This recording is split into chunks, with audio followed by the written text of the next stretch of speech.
میرے محترم بھائیوں، جس طرح عبادت کا شوق اور استقبال رمضان ضروری ہے، اسی طرح عبادت کی حفاظت بھی ضروری ہے۔ مثال کے طور پہ ایک شخص 20 رکعت تراویح پڑھے اور پھر اس کے بعد الیاذ باللہ وہ شراب پیے، تو کیا اس کی تراویح اس کو کوئی فائدہ دے رہی ہے؟ ہرگز نہیں۔ بلکہ نیک اعمال کے لیے گناہوں سے کنارہ کش ہونا، استغفار کا ہونا، گزشتہ گناہوں پہ شرمساری کا ہونا اور مستقبل میں اللہ کی کوئی نافرمانی نہ کرنے کا عزم ہونا، یہ کسی بھی عبادت کے لیے شرط اول ہے۔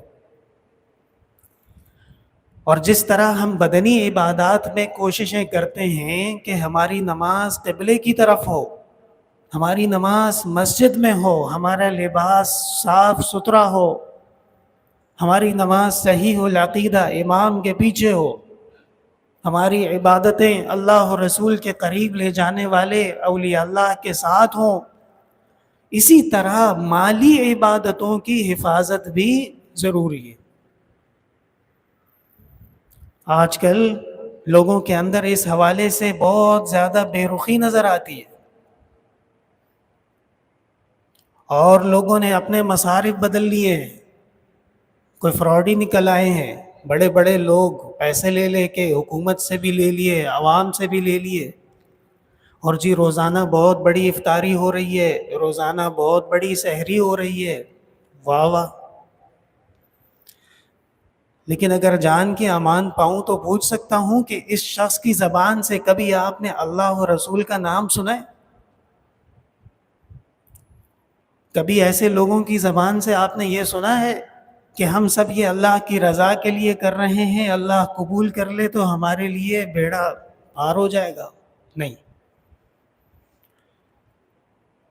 خواہ وہ پہلا ادارہ ہو، یا وہ ایمبولینسوں کے ٹھیکیدار ہوں، یا اس کے علاوہ وہ کوئی اور ہوں، بلکہ وہ تو اعلان کرتے ہیں کہ جی ہمارے ہاں انسان کی قدر ہے، ہمارے ہاں مسلمان کی قدر نہیں ہے۔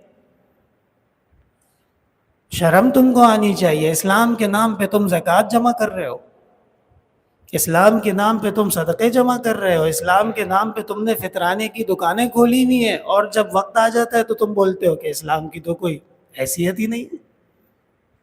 اور کچھ فراڈی ایسے ہیں کہ ان کے مذہب میں، ان کی فقہ میں زکوٰۃ کا کانسیپٹ ہی نہیں ہے،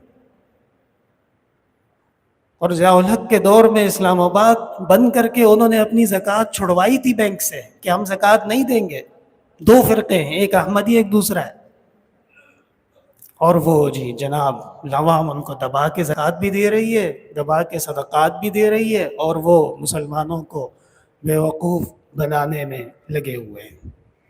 پھر کہتے ہیں کہ جی کاروبار بھی ختم ہو گیا، بزنس بھی ٹھپ ہو گیا، جاب بھی چلی گئی، ایسے بھی ختم ہو گئے۔ تو آپ نے اس کے حقوق جو اللہ کے راستے میں ادا کرنے تھے وہ ٹھیک سے ادا کیے ہیں یا نہیں؟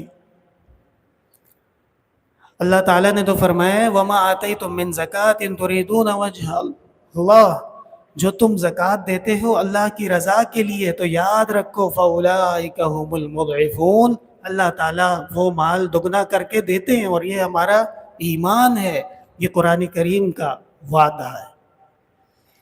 ہماری عقل میں خرابی ہو سکتی ہے، ہماری آنکھیں اندھی ہو سکتی ہیں، لیکن قرآن کی بات وہ جھوٹی نہیں ہے۔